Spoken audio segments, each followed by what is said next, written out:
In particular, obviously, a lot of people that are starting, they're either trying to reinvent themselves or their lives, either because they want a new start or they lost their jobs. What would you say the best things to have, know, or be aware of are in order to do that, to be able to reinvent yourself? Well, I think before you reinvent yourself, I think you need to really come to a conclusion of what has happened in your life. And I think the best conclusion is always to look at your life and say, look, this is the things I've learned from it. These are the challenges I had in that time of my life. I forgive myself for the challenges I created. I also forgive the people that have co-created the challenges with me. Because I don't think you can reinvent yourself and start all over if you don't really say thank you to what you have experienced before. I thought that having the well-paid job would make me happy. And I think it's a myth that a lot of people buy into, actually. It's the story of success that we're sold from really quite a young age, that having the big house and the nice car and the foreign holidays will make us into happy people. And it took me an extraordinarily long time to figure out that, in fact, I wasn't happy at all. I was actually quite profoundly miserable. And that maybe there was something wrong with this story, at least for me. It just wasn't making me happy at all. Was there a turning point or something that made you decide to? There was. Yeah.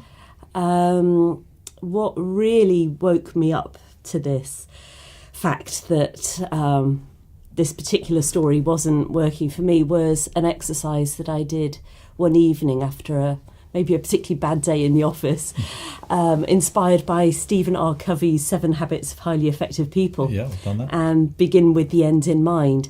And so I thought my way ahead to the end of my lifetime and wrote 2 versions of my own obituary, the one that I wanted and the one that I was heading for if I carried on as I was. And just to paint a picture of where I was at that point in my life. So I'm now in my early 30s. I've been working in an office for over a decade. I've tried to love it, but I just can't find anything in this work that really fulfills me. And meanwhile, I keep seeing other people getting promoted past me. And I'm like, why am I not succeeding? I know I've got a fairly decent brain, but I just am not thriving in this environment. So in doing this exercise, I was really thinking, how do I want to feel about being me? And my self-esteem was really low by this point, because, when you just feel like you're failing every single day and you hate your job and you aren't necessarily getting on with your boss all that well, I was just not in a happy place. And so when I thought ahead to who do I want to be, I thought of the people whose obituaries I really enjoyed reading in the newspaper, and they seemed to be these sort of courageous, go-getting people who would just get out there and try anything at least once.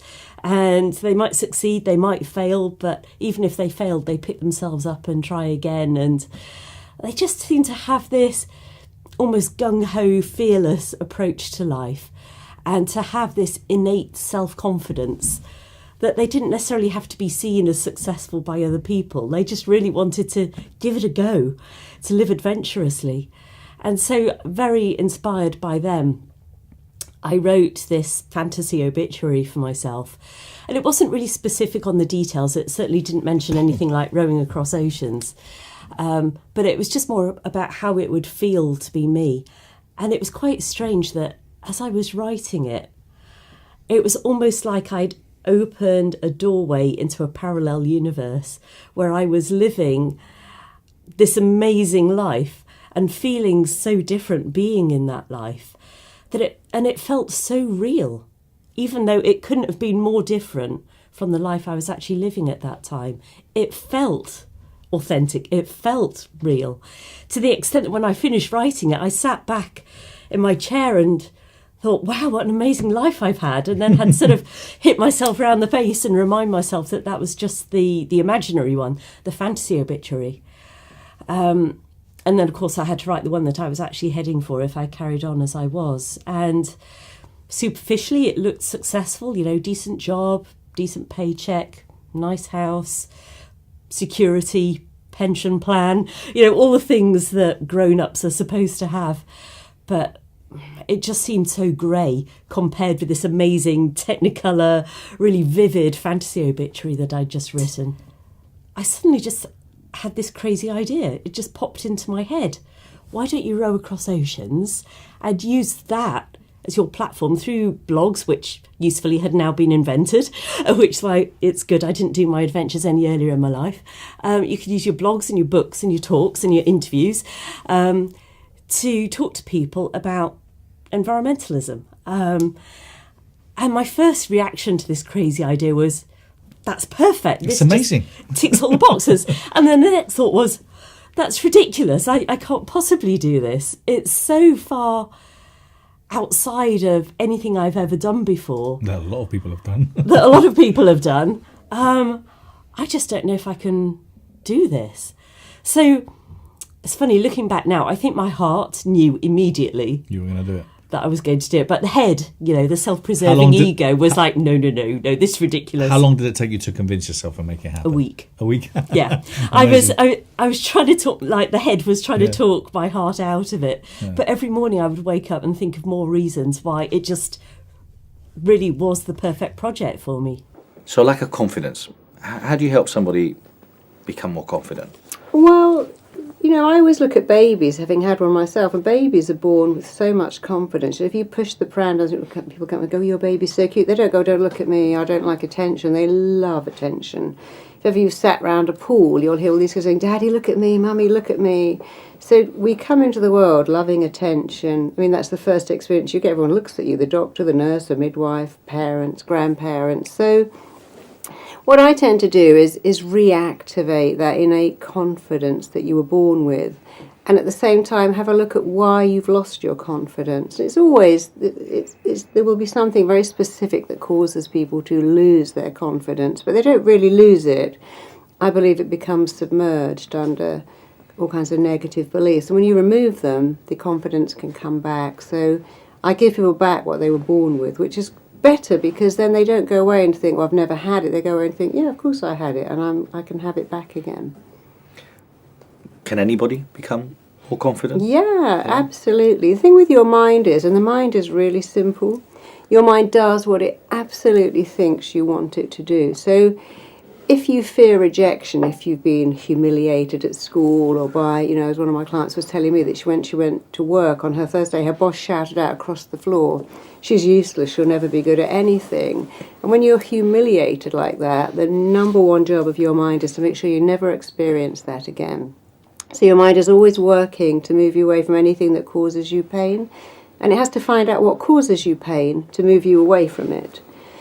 So people who've been rejected then spend their life avoiding rejection, avoiding humiliation, and they won't put themselves forwards. But when you take that away and show them that you can't be rejected, the only person who can truly reject you is you. Somebody can not give you a job and not like you, but they can't really reject you because they don't really know you.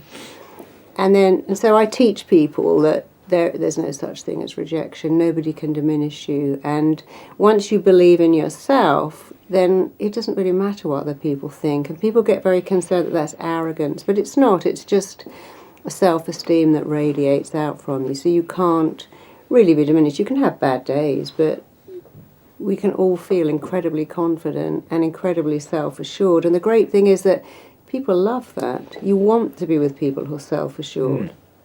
Like if you were going to see a doctor, you want him to say, I'm the best doctor in the world. You want him to say, oh, I'm not really that very good. I'm okay, but I'm not great. I mean, who's going to go and see a doctor like that? Yeah. When you're flying with a pilot, you want to say, I'm the best pilot BA has got, not, oh, I'm not very good. I hope I can get you through this turbulence. So people who are confident make us feel really, really at ease, and we like that. And also, confidence is really very sexy too. Men love confident women, so we should all be more confident. So for someone that's in their mid-30s or early 20s, just finished uni, or even older, and they're looking at reinventing themselves, and they're probably thinking, oh, you know what, it's too late for me. What are your thoughts regarding that? Because you're a perfect inspiration. I feel like that's probably one of my biggest achievements, actually, because it is notoriously difficult to reinvent ourselves. The way I think about this is that we have a story, about who we are. This underlying narrative that is largely derived from childhood. You know, when we're little, you know, kids are just like sponges, aren't they, for everything, and as well as like soaking up all the bad words that we shouldn't have said in front of them, they also soak up a lot of information about themselves. So when parents, teachers, friends tell them who they are, they don't have a filter, they just absorb all of that. And so as we grow up, we have a certain self-concept. And often it's subconscious. And it's only when we do something that we go, oh, why did I just do that? That was totally against my own interests. That then the subconscious has become conscious, and we can examine the narrative and try and find one that works better for us. So, for example, my story that money would make me happy, having a big house would make me happy, and then realise, oh, heck, I'm living in the big house, I'm really miserable. So my story isn't working. How can I rewrite that story? And we can, like, by doing something like the obituary exercise, I think we can start to craft a new story that feels real to us. And then we need to make it true. We need to bring that story that at the moment is just an idea into our lived reality. And I'm not really a believer in affirmations as such, but having said that, this sounds a bit like affirmations. When I was doing the rowing, I'd get lovely comments on my blog posts with people saying, oh, you're so courageous, you're so resourceful. And I think, courageous, resourceful, me? No, I don't think so. And then I went, well, why not me? Maybe I could be. So I had this whiteboard in front of my rowing seat where I would be sitting looking at it for 12 hours a day. So I wrote these words on there, courageous, resourceful, determined, whatever. And as I went about my daily business on the boat, I really tried to embody those words in everything that I did. And as time went on, I started to own those words. I think of it like we have a little observer in our head that's watching how we behave, and it's constantly refining our story about who we are based on the behaviour that it's observing. And so at first, when we try and change, it might be a bit panicky. It might be like, oh, we don't like change. If we change, something bad might happen. But as time goes on and we stick with the new pattern of behaviour, it actually goes, oh, okay, well, we've been trying out this new behaviour for a few weeks now and nothing bad's happened so far. So, okay, let's go with it. Let's now absorb that into the story about who we are. Coming back to mindset, I spent a lot of my time asking myself, can I do this? Can I do this? And the way that the mind works is it then goes, oh, let's go check the memory banks and see if we've ever done this before. Yeah. It goes back through the memory banks and goes, oh, blank. No, we have no evidence we can do this. You know what? I don't think we can do this. Yes. And I had a bit of an epiphany one day. I was like, this is a completely bogus question. It's a pointless question. The only way I can find out whether I can do this is to just keep doing it, just keep sticking my oars in the water for 12 hours a day, just keep showing up. And one day I will either have done this or I won't have done this, but that's really the only way I can know. I think so much of success is just not quitting. Yeah. Yeah. And I love that Winston Churchill quote that success is the ability to go from failure to failure with no loss of enthusiasm. Yeah. I had plenty of losses of enthusiasm, but I still managed to just keep on going. And it was really only in the last few days that I started to think, you know what? I think I'm going to do this. Yeah. So you finished, you completed it, you've done it. Yes. How amazing was that? Best feeling of my life. Stepping ashore in Antigua after 103 days at sea. I was just grinning from ear to ear. There was an amazing welcoming committee there, including my mum. There were school children singing, and there were people on boats sounding their air horns, and people just cheering. And I was having a major rock star moment. I was just loving it. So it was an incredible feeling, and I don't think it would have been anywhere near as euphoric if I hadn't struggled so much every single day to get there. And I do think the harder we've worked for something, the greater the sense of achievement when Yeah. you get there. So it was pretty awesome. Brilliant, amazing.